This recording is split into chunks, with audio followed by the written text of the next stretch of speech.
Assalamualaikum warahmatullahi wabarakatuh. Waalaikumsalam warahmatullahi wabarakatuh. Bismillahirrahmanirrahim.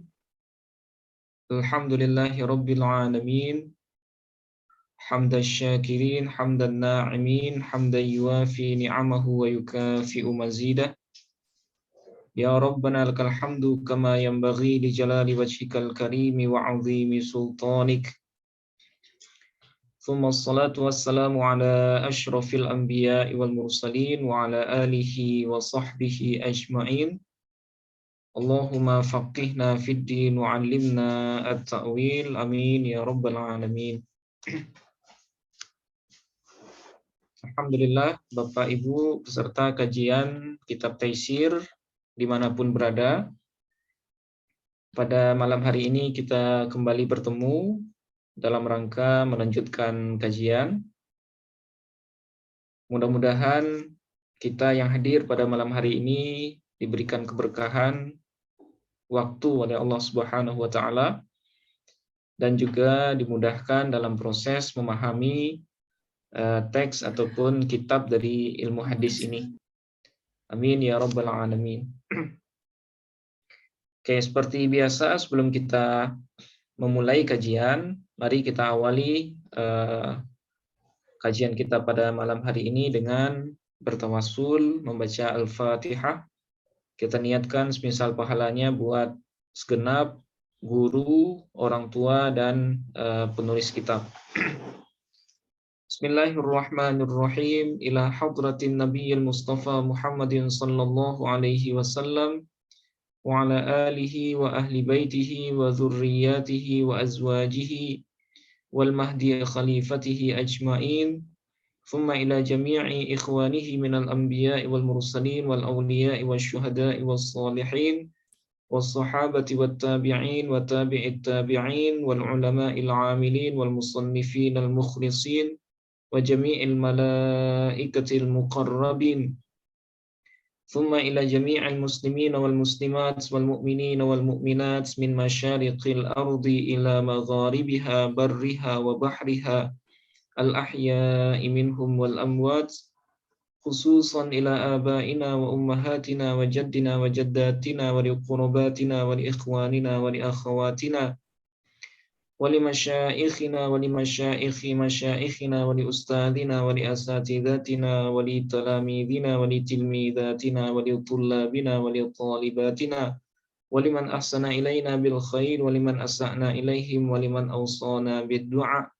Wa nakhussu khususan ila sahib hadzal kitab Syekh Ad-Doktor Mahmud At-Tohan wa kadzalika li Syekhina al-marhum Kiai Ali Mustafa Yaqub wa li jami'i muallimina wa mudarrisina fi hadzal fanni nafa'ana Allahu bihim wa bi'ulumihim fid dharain amin. Syai'un lillahi lahumul Fatihah. A'udzu billahi minasyaitonir rajim. Bismillah.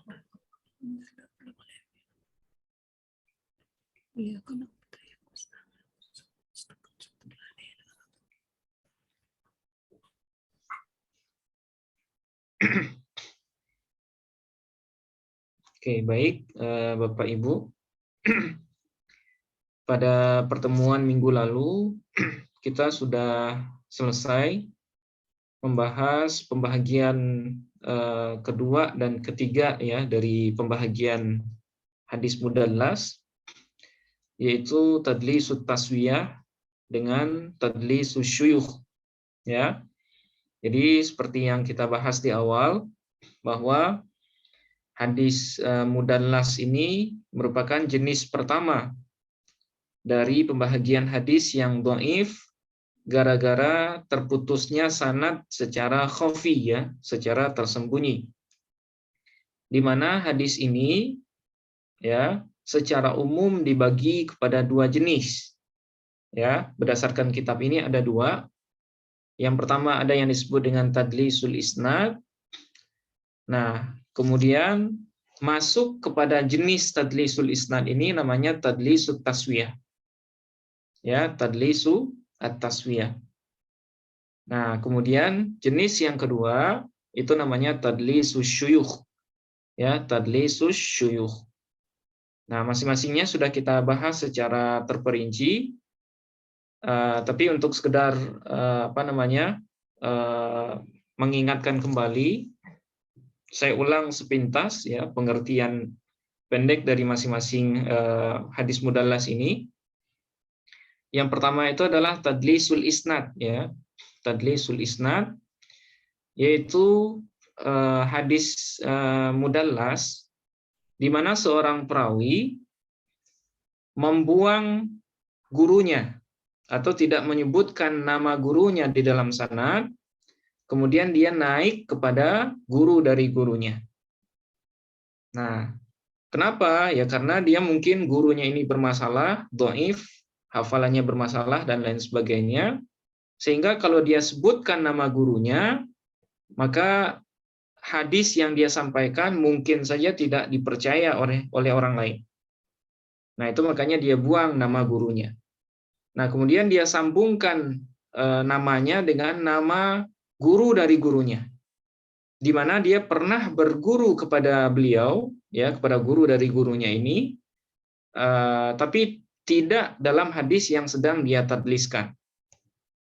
Nah, kemudian dia gunakan lafaz ada yang tidak menunjukkan pertemuan langsung, seperti an, qala atau anna, dengan harapan dia tidak dituduh sebagai pendusta oleh orang yang datang belakangan. Nah, ini disebut dengan tadlisul isnad. Membuang nama guru, kemudian melompat kepada guru dari guru. Nah, itu tadlisul isnad. Kemudian yang kedua, tadlisul taswiyah. Ya, ini sebenarnya adalah jenis dari tadlisul isnad. Nah, apa itu tadlisul taswiyah? Yaitu seorang rawi, ya, dia mempunyai guru seorang yang siqah. Kemudian guru yang siqah ini kebetulan dia tahu, ya, berguru kepada seorang syekh yang dhaif. Nah, kemudian syekh yang dhaif ini berguru kepada perawi yang siqah. Nah, kemudian dia buang perawi yang dhaif antara dua orang yang siqah ini, ya, dengan harapan semua sanad itu terlihat siqah, ya, semua sanad, semua gurunya itu terlihat orang siqah semua. Nah, dengan catatan gurunya yang siqah, ya, dengan guru yang dhaif tadi itu sempat ketemu, ya, sempat berguru. Nah, itu makanya orang-orang yang datang belakangan itu akan mengira sanad yang dia sampaikan ini adalah sanad yang muttasil dan diisi oleh perawi yang siqah semuanya. Nah, ini disebut dengan tadlisu at-taswiyah. Ya. Jadi seorang perawi punya guru seorang yang siqah, kemudian yang guru yang siqah ini punya guru dhaif, kemudian guru yang dhaif ini punya guru yang siqah. Nah, jadi ada 4 ya, 4 urutan. Nah, kemudian dia gugurkan atau dia buang perawi yang dhaif antara dua yang siqah tadi. Ya, dengan tujuan supaya semua sanadnya terlihat baik atau bagus gitu ya. Semua perawinya itu siqah. Terlihat siqah. Padahal sebenarnya ada satu rawi yang dhaif yang dia buang. Nah, ini disebut dengan tadlisut taswiyah. Nah, kemudian yang terakhir tadlisus syuyukh, ya, tadlisus syuyukh. Nah, tadlisus syuyukh, ada seorang perawi, ya, dia tidak membuang nama gurunya, tapi dia mengubah nama gurunya dengan nama yang tidak populer, ya, dengan nama yang tidak populer, maksudnya nama yang tidak masyhur. Nah, sehingga orang-orang setelahnya itu tidak mengira kalau gurunya itu adalah seorang yang dhaif yang selama ini dikenal. Nah, jadi tadlisus syuyukh ini tidak membuang nama guru, tapi mengubah namanya dengan nama yang tidak terkenal. Nah, sehingga orang-orang setelahnya itu bingung ya, atau tidak menyangka kalau gurunya ini adalah seorang yang dhaif. Jadi kalau dia sebutkan nama asli gurunya, maka nanti orang setelahnya tidak akan percaya dengan sanadnya atau akan langsung menolak, sehingga hadis yang dia sampaikan itu tidak dianggap oleh orang setelahnya. Nah, itu makanya nama gurunya dia ubah dengan nama yang tidak terkenal. Nah, itu namanya tadlisus syuyukh. Ya, tadlisus syuyukh. Nah, itulah dua pembahagian umum dari hadis mudallas, yang mana pada malam hari ini kita akan lanjutkan apa hukum dari masing-masing hadis mudallas itu. Ya, apa hukumnya? Apakah bisa digunakan? Bisa kita amalkan hadis itu atau tidak? Nah, inilah yang akan kita dalami pada malam hari ini, insya Allah. Oke, langsung saja kita awali subbahasan yang ke-8 ya. Bismillahirrahmanirrahim. Qala al-musannifu rahimahullahu wa nafa'ana bihi wa bi'ulumihi fid dharaini amin. Hukmut tadlisi. Ya, ini adalah hukum hadis mudallas atau hukum hadis tadlis ya. Hukum tadlis. Alif. Amma tadlisul isnadi famakruhun jiddan. Dhammahu aktsarul ulama'i. Adapun tadlisul isnad, ya, seperti yang sudah kita bahas tadi, famakruhun jiddan, maka hadis ini adalah makruhun jiddan.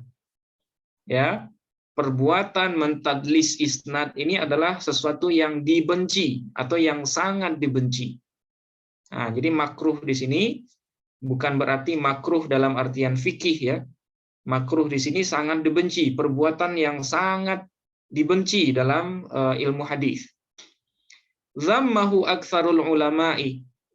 Banyak di antara ulama hadis yang mengecam perbuatan tadlisul isnad. Nah, jadi ulama hadis tidak ada yang ridho ya dengan perbuatan mentadlis isnad. Nah, wa kana Syu'batu, nah Syu'bah min asyaddihim dzamman lahu. Adalah Imam Syu'bah Ibnul Hajjaj, ya, ini Syu'bah Ibnul Hajjaj, seorang kritikus hadis, wafat pada tahun 160 Hijriah. Min asyaddihim dzamman lahu. Beliau terkenal sebagai orang yang sangat mengecam ya, orang yang sangat mengecam perbuatan tadlisul isnad. Min asyaddihim dzamman lahu. Beliau sangat benci dengan perbuatan tadlis. Ya, faqala fihi aqwalan. Kemudian beliau berkata fihi terkait dengan tadlisul isnad ini aqwalan. Dalam beberapa perkataan, maksudnya dalam beberapa pendapat ya. Minha, sebahagian dari pendapat beliau yang terkenal terkait dengan tadlis ini adalah at-tadlisu akhul kadzib. Ya, perbuatan tadlis itu adalah mirip dengan kebohongan atau berdusta. Akhul kadzib, saudara dari berdusta. Nah, jadi beliau mengatakan tadlis itu sama dengan berbohong. Perawi kalau sudah tertuduh sebagai pembohong, nah itu nggak bisa lagi dipakai riwayatnya. Dalam hadis, nanti kita akan belajar seorang atau sebuah hadis yang diriwayatkan oleh seorang pembohong, atau yang disebut juga dengan hadis matruk, ya, itu hadisnya tidak bisa dipakai sama sekali. Dia tidak bisa naik ke derajat hasan li ghairihi, nggak bisa. Atau hadis mungkar, ya. Hadis mungkar, hadis matruk, apalagi hadis maudhu', nah itu tidak bisa naik ke derajat hasan li ghairihi. Nah, itu kalau perawinya kadzib, ya, kadzab, pendusta. Nah, tadlis ini menurut Imam Syu'bah itu sama dengan kebohongan. Ya, perawi yang mudallis itu adalah perawi yang kadzab. Itu menurut Imam Syu'bah ibnul Hajjaj. Dalam keterangan lain, Imam Syu'bah pernah berkata, ya, la'an ukhirra minas sama uhibbu ilaihi min an udallis. Ya. Sungguh ketika saya dilemparkan dari langit, ahabbu ilayas, lebih saya sukai ketimbang saya mentadlis isnad. Nah, itu perkataan Imam Syu'bah juga, ya. Saking bencinya beliau terhadap perbuatan tadlis ini, beliau bilang, saya dijatuhkan dari langit, ya, itu lebih saya sukai ketimbang saya melakukan tadlisul isnad. Nah, itu di antara ungkapan dari Imam Syu'bah yang mengecam keras setiap pelaku tadlisul isnad. Oke. Nah, ini yang pertama ya, tadlisul isnad. Hukumnya adalah makruhun jiddan, sangat dibenci. Kemudian yang kedua, wa amma tadlisut taswiyati fahuwa asyaddu karahatan minhu. Adapun tadlisut taswiyah, nah ini jenis yang kedua atau jenis dari tadlisul isnad, yaitu membuang perawi dhaif di antara dua perawi siqah. Ya, seperti yang kita jelaskan tadi, fahuwa asyaddu karahatan minhu. Maka tadlisut taswiyah ini itu lebih makruh lagi daripada tadlisul isnad. Nah, ini lebih parah lagi.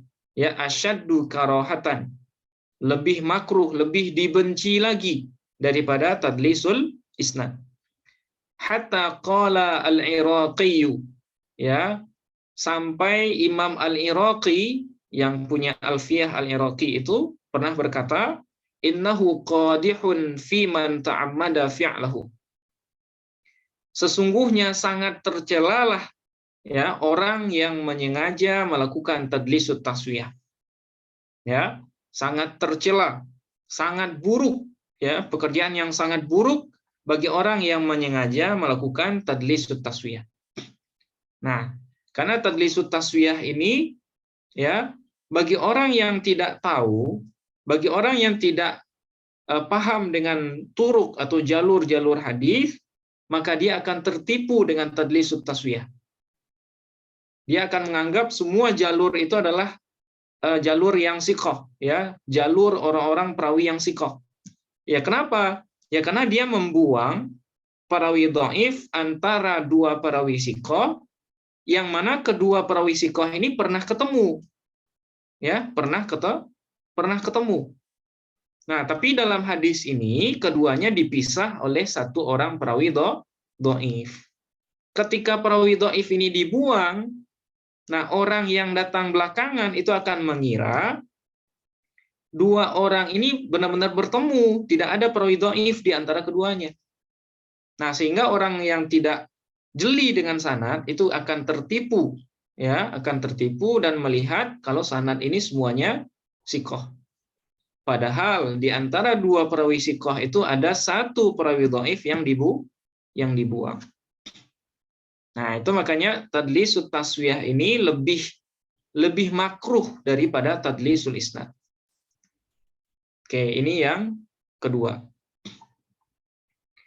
Nah, sekarang yang ketiga, jim, ya. Wa amma tadlisus syuyukhi fakarahatuhu akhaffu min tadlisil isnadi. Sementara itu tadlisus syuyukh, ya, mengganti nama guru dengan nama yang tidak populer, fakarahatuhu akhaf, maka tingkat kemakruhannya itu lebih ringan dari tadlisil isnad. Ya, dari tadlis al-isnad. Jadi tingkat kemakruhan atau tingkat kebencian para ulama hadis terhadap tadlisus syuyukh itu lebih ringan dibandingkan tadlis sebelumnya. Nah, kenapa? Li'annal mudallisa lam yuskid ahadan. Karena mudallis tadlisus syuyukh ini atau pelaku dari tadlisus syuyukh ini itu dia tidak menghilangkan seorang rawi pun, ya, dia tidak menggugurkan gurunya, tidak menghilangkan nama gurunya. Wa innamal karahatu bisababi tadyi'il marwi anhu. Hanya saja kemakruhan itu, ya, disebabkan adanya penyia-nyiaan terhadap al-marwiyi anhu. Nah, al-marwiyi anhu ini maksudnya matan dari sanad yang ditadliskan. Ya. Nah, jadi ada unsur penyia-nyiaan. Seolah-olah matan yang disampaikan ya matan yang disampaikan oleh mudallis tadlis syuyukh ini itu ibaratnya jadi sia-sia gitu ya. Jadi sia-sia. Jadi al-marwi anhu ini, al-marwi ini adalah sigatnya isim maf'ul. Ya, isim maf'ul dari rawa yarwi, sehingga yang diriwayatkan. Artinya yang diriwayatkan itu adalah matan. Nah, jadi kalau matan kalau hadis itu mudallas, nama gurunya diubah dengan nama yang tidak terkenal karena gurunya itu dhaif, sehingga orang menyangka ketika namanya diubah dia adalah seorang yang siqah. Nah, khawatir ya, sanad hadis itu jadi sia-sia. Sebenarnya dhaif, tapi karena orang sudah dikelabui dengan nama yang tidak terkenal tadi, maka orang mengambilnya. Ya, orang yang nggak tahu itu mengambil matan dari hadis itu. Nah, itu tadhi' namanya, penyia-nyiaan. Wa taw'iri tariqi ma'rifatihi 'ala sami'i.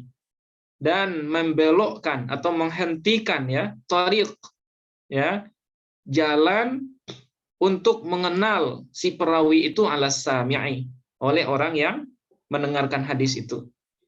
Nah, jadi bagi orang yang datang belakangan, karena mereka menganggap perawi ini sudah bagus, ya, karena namanya tidak terkenal sebagai orang dhaif, karena sudah diubah oleh si mudallis, maka dia menghentikan penelitian untuk hadis itu. Ya, dia menghentikan penelitian terhadap rawi yang disebutkan itu. Padahal sebenarnya rawi itu bermasalah. Nah, itu makanya perbuatan tadlisus syuyukh ini tetap makruh ya, tetap dibenci. Wa takhtaliful halu fi karahatihi bihasabil gharadil hamili alaihi. Dan berbedalah kondisi dalam hal kemakruhan tadlis ini berdasarkan faktor yang mendorongnya. Nah, jadi faktor kemakruhan atau tingkat kemakruhan tadlis ini itu nanti akan berbeda-beda dengan perbedaan faktor yang mendorong. Atau apa faktor yang mendorong seseorang itu mentadlis gurunya atau mentadlis sanad yang ada di atasnya. Nah, sekarang kita akan perdalam apa sih sebenarnya tujuan seorang mudallis itu mentadlis gurunya atau mentadlis sanadnya. Nah, apa tujuannya? Nah, kita akan baca di bagian yang ke-9 ya. Al-aghradul hamilatu 'ala tadlisi. Ya. Faktor-faktor atau tujuan-tujuan yang mendorong seseorang melakukan tadlis. Nah, apa saja hal-hal yang mendorong seseorang sehingga dia melakukan tadlisul isnad, tadlisul taswiyah, ataupun tadlisu asyuyukh. Alif, al-aghradul hamilatu 'ala tadlisi syuyukhi arba'atun. Adapun faktor-faktor pendorong seseorang melakukan tadlisus syuyukh itu ada 4 faktor ya, ada 4 hal. Wahia, yaitu yang pertama, dha'fu syaikhi au kaunuhu ghairu atau ghaira siqatin. Nah, ini sebab yang pertama. Kenapa seorang perawi mengubah nama gurunya dengan nama yang tidak terkenal? Yang pertama adalah dha'fu syaikhi, karena kedhaifan sang guru. Nah, au kaunuhu ghaira siqatin, atau kondisi guru itu yang tidak siqah. Nah, jadi kadangkala seorang mudallis itu dia punya guru seorang yang dhaif. Dia tahu gurunya ini dhaif. Ya, dia tahu. Ketika dia ingin menyampaikan apa yang disampaikan gurunya yang dhaif ini kepada muridnya, kalau dia menyampaikan dengan nama asli gurunya, maka dia akan khawatir murid-muridnya tidak akan menerima apa yang dia sampaikan. Nah, supaya muridnya menerima apa yang dia sampaikan, maka dia ubahlah nama gurunya ini dengan nama yang tidak terkenal. Ya, kenapa? Ya karena gurunya lemah, karena gurunya terkenal sebagai orang yang tidak sikoh misalnya, tidak terpercaya, hafalannya lemah, atau misalnya dia seorang yang fasik misalnya, atau orang yang suka misalnya suka bermaksiat. Nah, sehingga dia malu menyebutkan nama gurunya. Nah, ini satu, ya, ini faktor pertama. Kemudian yang kedua, ta'akhuru wafati syaikhi. Ya, ta'akhur. Ya, telatnya wafat sang guru. Nah, jadi gurunya berumur panjang, ya, atau tergolong sebagai muammar.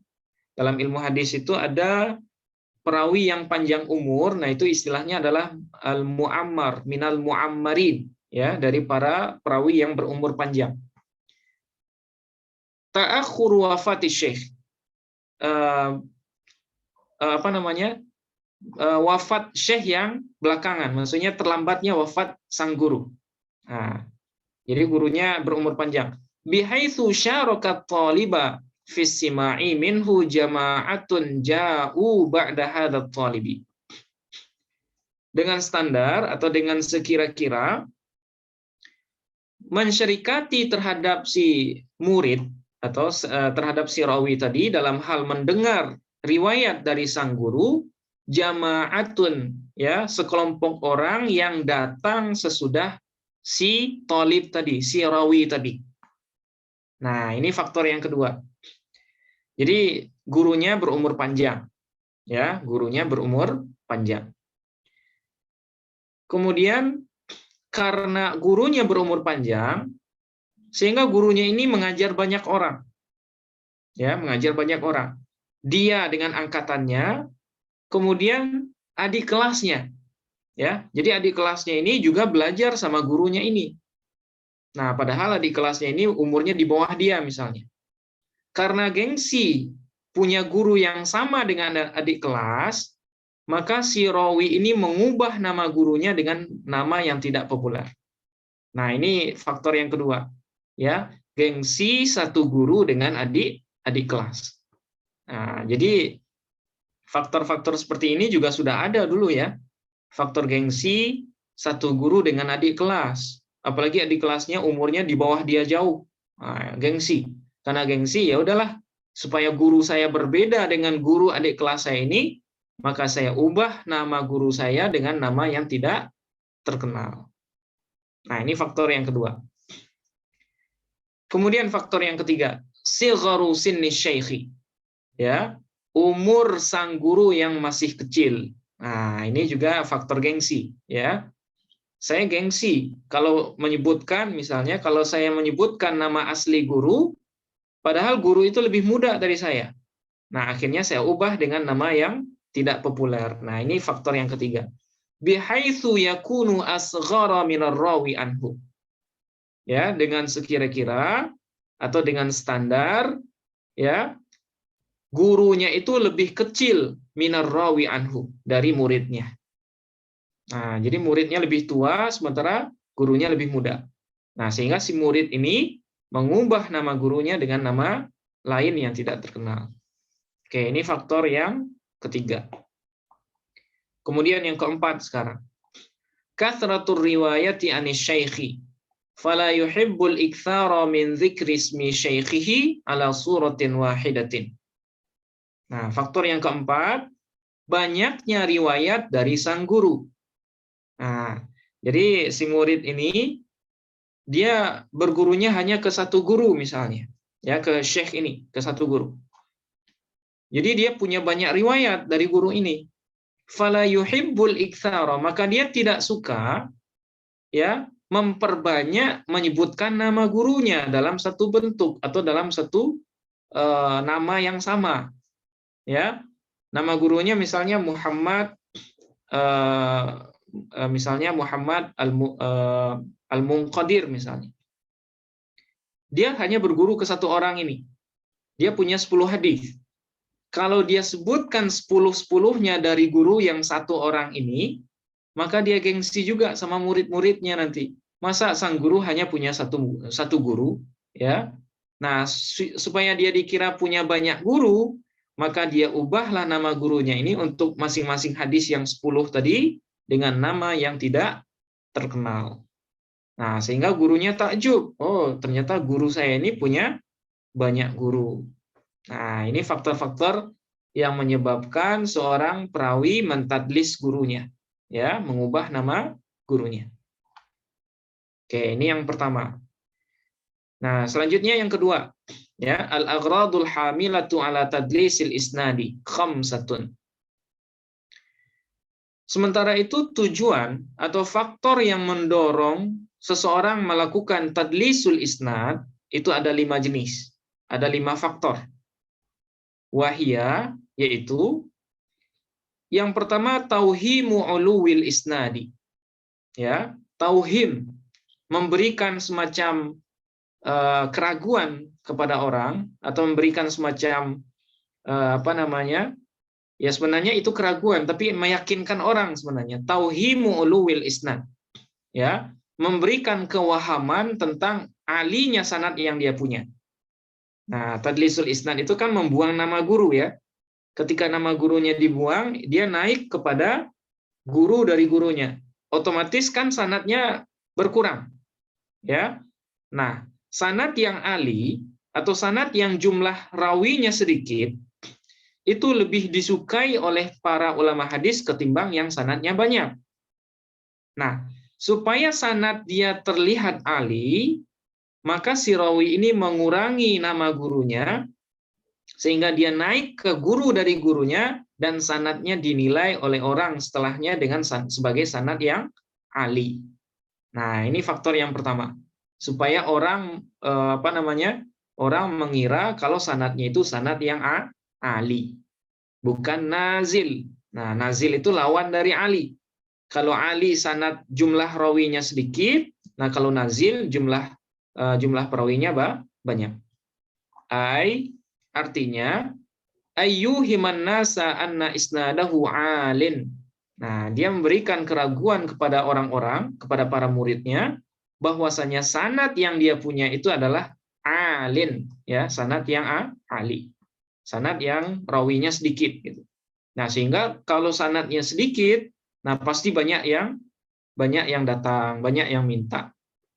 Nah, itu faktor yang pertama. Kemudian yang kedua, fawatu syai'in minal hadithi an syaikhin sami'a minhul katsira. Nah, ini faktor yang kedua. Luputnya atau hilangnya sebahagian hadis dari syekh yang dia banyak mendengar atau banyak meriwayatkan dari syekh itu. Nah, jadi ceritanya ini sang rawi mudallis ini, dia banyak berguru kepada kakek gurunya, ya. Dia banyak meriwayatkan hadis dari gurunya. Tapi suatu ketika dia tidak bisa hadir di majelis gurunya. Ya, tidak bisa hadir di majelis gurunya. Sehingga dia bertanya kepada teman satu pengajian tentang hadis yang disampaikan gurunya ketika dia nggak hadir. Ya. Nah, ketika menyampaikan hadis ini ke murid-muridnya, dia merasa sayang gitu ya. Kenapa riwayat saya yang banyak harus berkurang gara-gara saya nggak bisa hadir di satu kali pertemuan itu. Nah, sehingga karena dia merasa sayang, satu hadisnya harus melalui temannya, ya harusnya kan dia nyebutin hadis yang ketika dia nggak hadir itu kan melewati temannya kan, bukan langsung ke gurunya. Nah, ketika dia sampaikan hadis ini ke temannya dulu, kemudian ke gurunya, itu kan sayang. Ya, hadis saya banyak tapi satu ini melewati teman saya, gengsi juga ini kasusnya. Nah, sehingga dia buanglah nama temannya, kemudian dia langsung melompat kepada nama gurunya. Padahal dalam hadis yang satu ini dia tidak langsung mendengar dari sang guru. Nah, ini faktor yang kedua ya, faktor yang kedua. Dia sayang kalau satu hadis ini saya sanadnya nazil. ya udahlah saya nisbatkan semuanya ke guru, ya. Saya buang nama teman saya ini karena gengsi juga ini, ya, faktor gengsi juga. Oke, ini yang kedua. Kemudian yang terakhir, yang ketiga sampai yang kelima, al-aghradu thalathatul ula al-madhkuratu fi tadlis syuyukh. Nah, kemudian faktor yang ketiga sampai yang kelima itu sama dengan tiga faktor pertama yang disebutkan dalam tadlis syuyukh. Nah, dalam tadlis syuyukh tadi kan ada tiga yang pertama ini ya. Nah, jadi faktor tadlisul isnad sama dengan yang tiga ini. Ada kalanya tadlisul isnad itu dilakukan karena gurunya yang dhaif atau karena gurunya yang berumur panjang sehingga dia satu guru dengan adik kelasnya. Kemudian yang ketiga karena umur gurunya yang lebih muda dari dia. Nah, itu faktor itu juga termasuk faktor yang mempengaruhi terjadinya tadlisul isnad. Oke. Nah, itu diantara faktor ya. Faktor kenapa seseorang itu menjadi seorang mudallis. Oke. Nah, sekarang yang ke-10 ya. Asbabu dhammil mudallis. Asbabu dhammil mudallisi salasatun. Sebab tercelanya seorang rawi mudallis itu ada tiga hal, ada tiga sesuatu, tiga alasan ya. Wahia, yaitu yang pertama, ihamuhu as-sima'a mimman lam yasma' minhu. Ihamuhu, adanya faktor iham, ya, memberikan semacam keraguan, ya, keraguan terhadap sima atau pertemuan dia, mimman lam yasma' minhu, dari orang yang dia tidak mendengar dari orang tersebut. Nah, kenapa rawi mudallis itu tercela?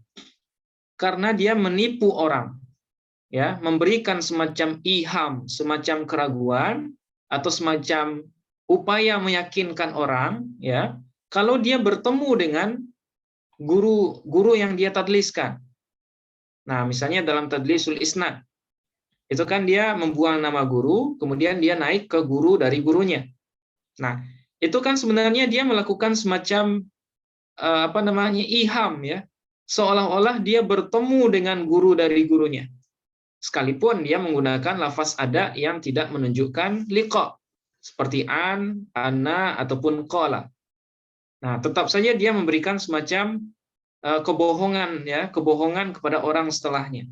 Seolah-olah dia bertemu dengan gurunya itu padahal ada guru yang dia buang di antara dia dengan nama guru yang dia tuliskan dalam sanad.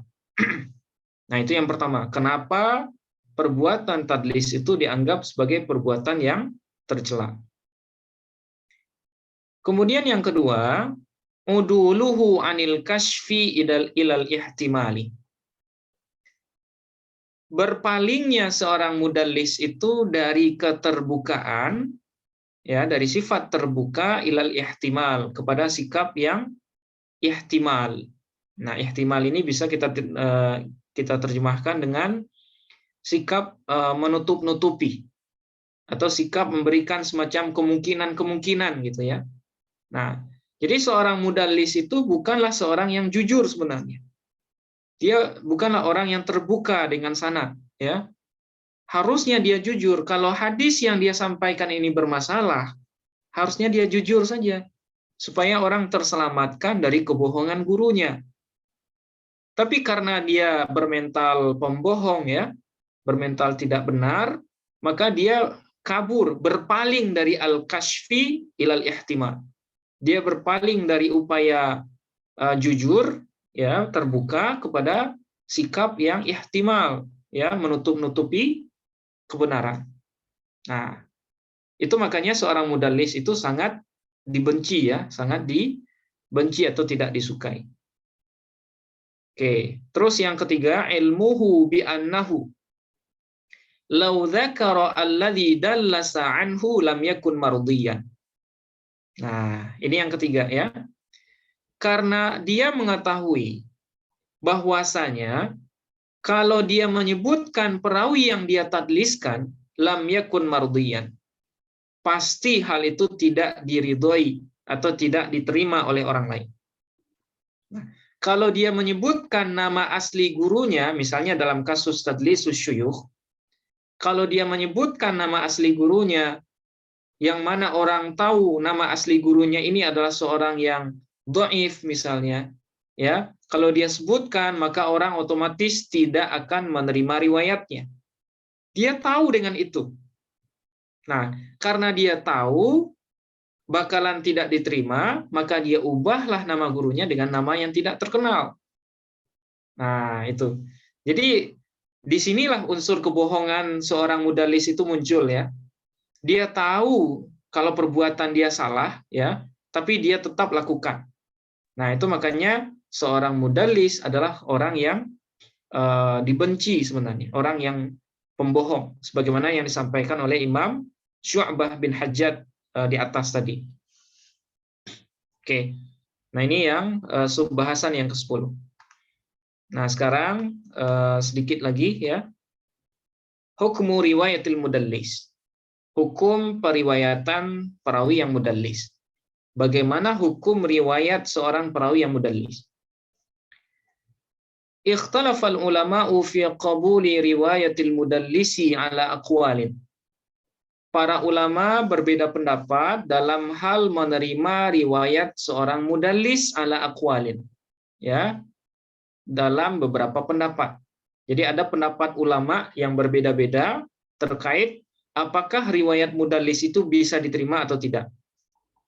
Ashharuha qaulani. Pendapat yang masyhur dari beberapa pendapat itu ada dua.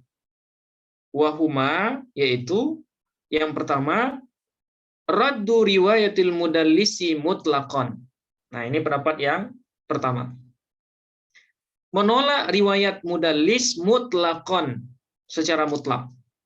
Nah, ini ahli hadis yang mutasyaddid, ya. Ahli hadis yang mutasyaddid. Bagi mereka, kalau seseorang sudah sudah terkenal sebagai seorang mudallis, maka semua riwayatnya itu ditolak. Ya, semua riwayatnya tertolak. Wa in bayyana sima'a, sekalipun dia menjelaskan sima', ya, menjelaskan kalau dia mendengar langsung dari gurunya. Nah, jadi ini parah juga, ya.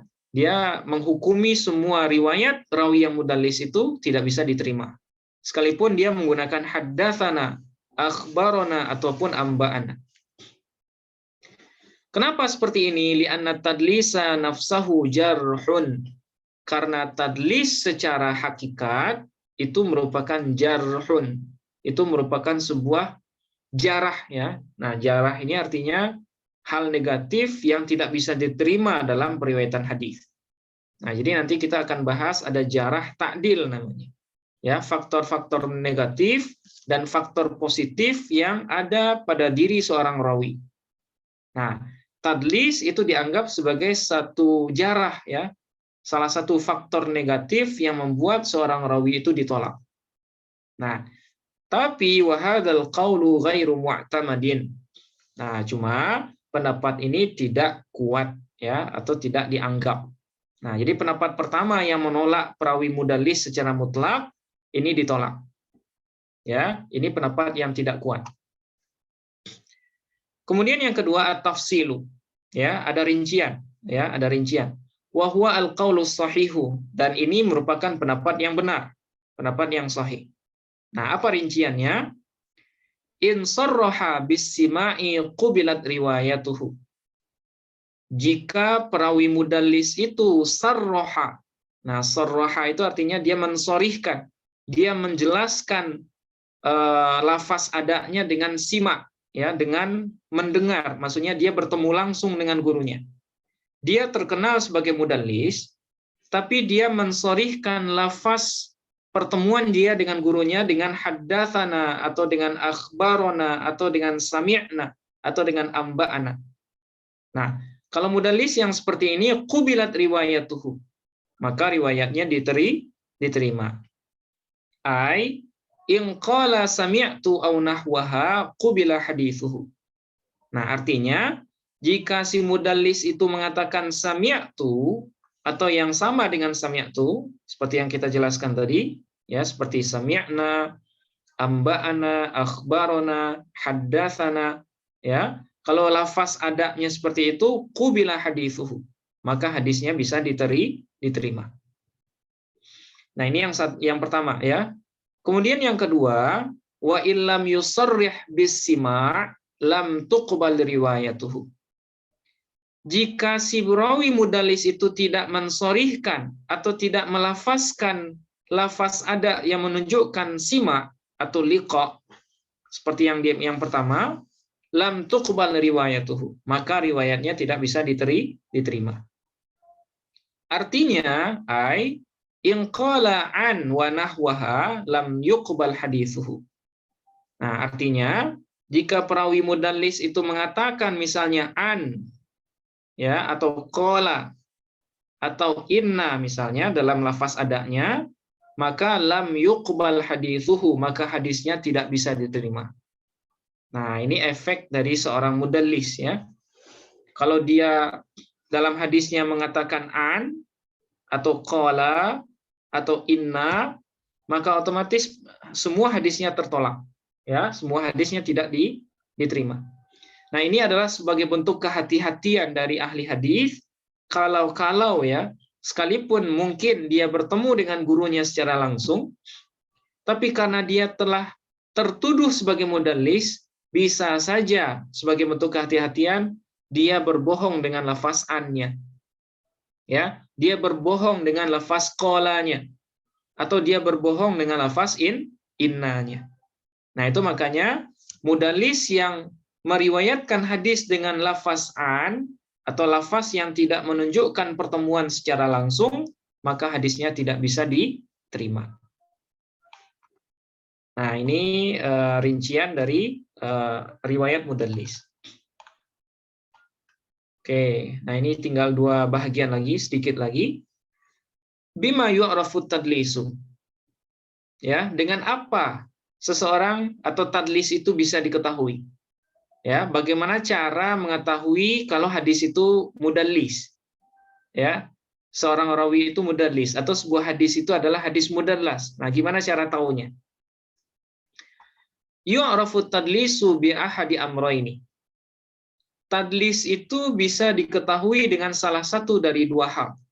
Ya. Huma yang mana keduanya adalah yang pertama ikhbarul mudallisi nafsihi, yaitu khabar atau pemberitahuan secara langsung oleh sang mudallis. Nah, jadi ada juga mudallis ini yang ngaku kalau dia seorang mudallis. Nah, idza su'ila annahu dallasa. Nah, ini dallasa ini. Ini nunnya nggak ada, ya. Idza su'ila annahu dallasa kama jara li Ibni Uyainah. Nah, jadi yang pertama tadi, tadlis itu bisa diketahui dari pengakuan dari si mudallis. Idza su'ila, apabila dia ditanya. Annahu dallasa, bahwasannya dia telah melakukan tadlis. Nah, kama jara li Ibni Uyainah, sebagaimana yang berlaku atau sebagaimana yang dilakukan oleh Sufyan bin Uyainah. Nah, jadi Sufyan bin Uyainah, beliau beliau juga dikenal sebagai perawi yang mudallis. Nah, cuma mudallis beliau melakukan tadlis itu selalu ngaku. Nah, beda dengan mudallis yang lain, ya. Kalau Sufyan bin Uyainah ketika beliau mentadlis hadis, itu pasti beliau ngaku. Beliau jelaskan kalau saya melakukan tadlis si fulan atau si fulan. Nah, jadi kalau yang seperti ini gampang diketahui, ya. Berarti kalau beliau nggak bilang saya mentadlis, nah berarti beliau bukan seorang mudallis. Oke, ini satu. Kemudian yang kedua, nassu imamin min a'immati hadzal sya'ni. Yang kedua adalah rekomendasi, ya, imam dari para imam yang ahli di bidang ini. Nah, jadi rekomendasi dari kritikus hadis. Ya, misalnya seperti Ibnu Abi Hatim yang minggu lalu, ya, atau dari Imam Ali Al-Madini misalnya, atau dari Imam Al-Bukhari, atau dari Imam An-Nasai dan lain sebagainya. ada rekomendasi dari para imam kritikus hadis itu kalau si fulan ini adalah seorang mudallis, ya, atau si fulan ini terkenal sebagai seorang mudallis. Nah, binaan ala ma'rifatihi dzalika minal bahthi wat tatabbu'i. Nah, hal itu didapatkan berdasarkan pengetahuan dari sang imam terhadap orang itu minal bahthi wat tatabbu'i, dari hasil penelitian dan penerawangan. Nah, ini yang kedua, ya. Seorang bisa dikenal sebagai mudallis itu lewat penelitian atau lewat kritik dari para kritikus hadis. Nah, itu dua hal untuk mengetahui seorang mudallis. Oke, sekarang yang terakhir, ya, asyharul musannafat fit tadlis wal mudallisin. Karya-karya populer terkait dengan tadlis dan para mudallis. Nah, jadi ada juga kitab yang membahas tentang orang-orang yang terindikasi sebagai mudallis. Nah, apa saja kitabnya? Hunaka musannafatun fit tadlisi wal mudallisina katsiratun. Terdapat banyak karya, ya, terkait dengan hadis mudallas dan para mudallis. Nah, asyharuha, yang paling masyhur itu adalah yang pertama, salah satu musannafatin lil Khatib al-Baghdadi. Nah, yang pertama adalah 3 karya yang ditulis oleh Imam Khatib al-Baghdadi. Wahidun fi asma'il mudallisin, ya, salah satu dari yang 3 itu terkait dengan nama-nama perawi yang mudallis. Wasmuhu at-tabyinu li asma'il mudallisin. Nah, yang pertama nama kitab beliau itu adalah At-Tabyin li Asma'il Mudallisin. Nah, ini nama kitab yang di dalamnya terdapat nama-nama perawi yang mudallis. Wal akharani afroda kullan min huma libayani naw'in min anwa'it tadlisi. Nah, sementara 2 yang lain itu beliau mengkhususkan masing-masing keduanya untuk menjelaskan satu jenis dari jenis-jenis tadlis. Nah, jadi Imam Khatib ini punya 3 kitab tentang tadlis, ya. Satunya terkait dengan nama-nama mudallis, kemudian satunya terkait dengan tadlisul isnad secara detail, kemudian yang ketiga kitab khusus tentang tadlisus syuyukh. Ya, kitab khusus tentang tadlisus syuyukh. Nah, ini 3 kitab pertama yang terkenal dalam bahasan hadis mudallas. Kemudian yang kedua, At-Tabyin li Asma'il Mudallisin. Nah, namanya mirip, ya. Namanya mirip dengan kitab karya Imam Khatib. At-Tabyin li Asma'il Mudallisin li Burhan, ya, yang dikarang oleh Imam Burhanuddin Ibnu Al-Halabi. Ya, orang Halab ini. Wa qad tubi'an hadhihi risalatu, dan kitab ini sudah diterbitkan. Ya, jadi Bapak Ibu kalau pengen mencari kitab ini sudah ada. At-Tabyin li Asma'il Mudallisin. Oke, yang terakhir, Jim, Ta'rifu Ahli Taqdisi bimaratibil mausufina bitadlis. Nah, ini kitab yang ditulis oleh Imam Hafiz Ibnu Hajar Al-Asqalani, ya. Wa qad tubi'at aidan, dan kitab ini juga sudah diterbitkan. Ta'rifu Ahli Taqdis bimaratibil mausufina bitadlis. Nah, ini semua kitab ini sudah bisa kita beli, ya, kita temukan karena sudah dicetak semua. Nah, inilah bahasan, ya, bahasan terakhir terkait dengan hadis mudallas.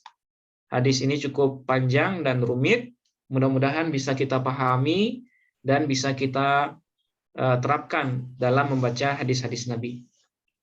Oke, mungkin sampai di sini Bapak Ibu. Kalau ada hal yang perlu kita diskusikan, satu orang mungkin, silahkan. Saya Ustaz. Oh ya, Bu Maryam. Ya. Itu mungkin yang satu sampai itu. Ya, Ibu Maryam dulu, silahkan, Bu. Gitu ya. Yang pertama Ustaz, seandainya seorang rawi itu punya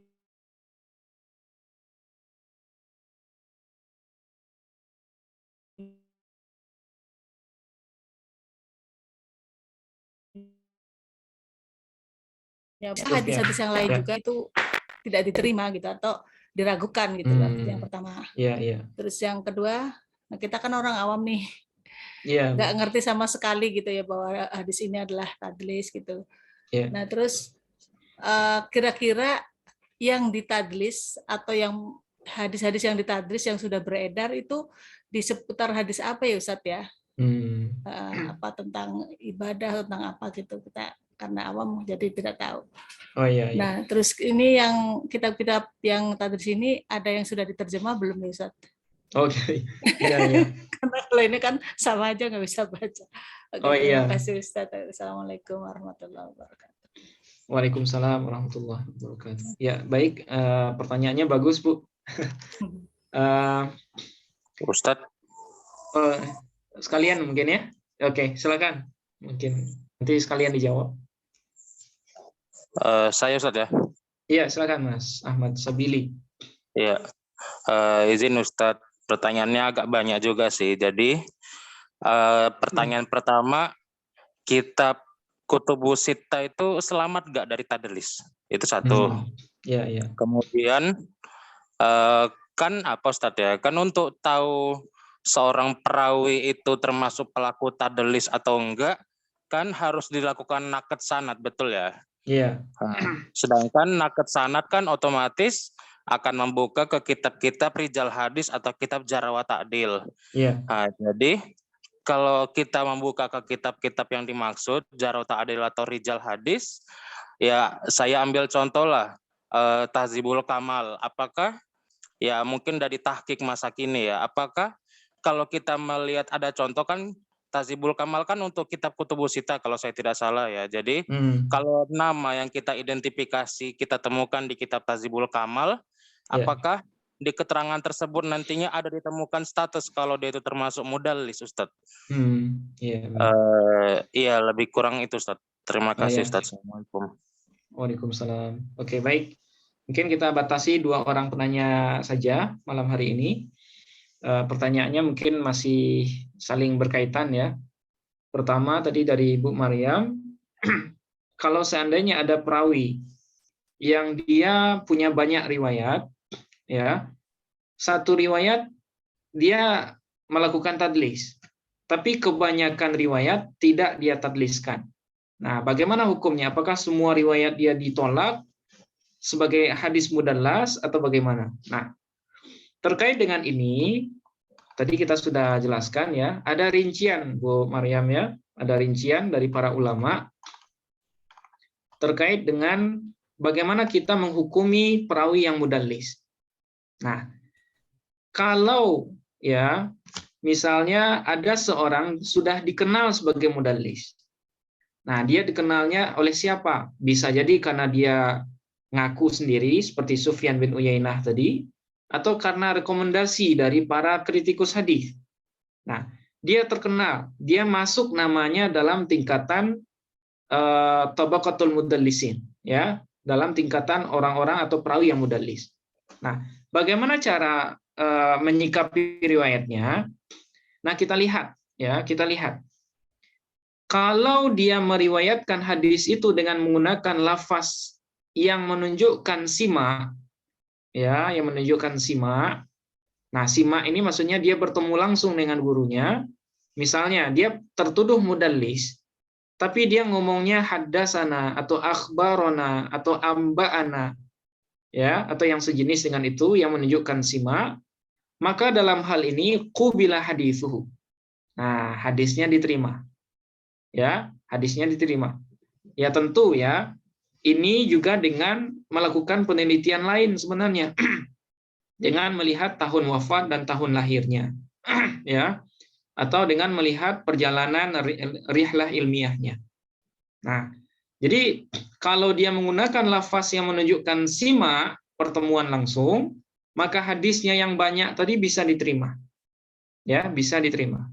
Nah, sementara hadis yang satu yang dia tadliskan, ya, kalau itu diketahui, ya, itu diketahui dan dia ngaku sendiri misalnya, maka yang satu itu tidak bisa diterima, apalagi kalau dia menggunakan lafaz an misalnya.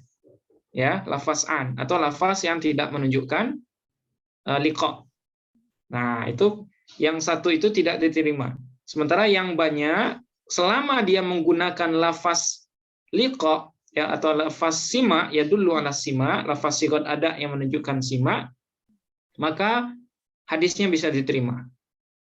Nah, itu ya. Nah, itu jawaban untuk yang pertama ya, Bu Maryam. Jadi yang tidak diterima hanya satu saja. Apalagi yaitu dengan ketika dia melafazkan lafaz an misalnya, atau qala atau inna. Oke, sementara yang lebihnya selama dia melafazkan dengan lafaz ada yang ini yang menunjukkan pertemuan, maka itu bisa diterima. Oke. Nah, kemudian perlu diketahui juga ya, mudallis itu ada tingkatan-tingkatannya. Nah, jadi Bapak Ibu nanti bisa ngecek juga, ada nama kitabnya Tabaqatul Mudallisin. Kalau saya nggak salah itu karangan Syekh Al-Hafiz Ibnu Hajar juga. Nah, dalam melihat tingkatan mudallis itu nanti ada tingkatan yang sedang, yang parah, kemudian yang biasa.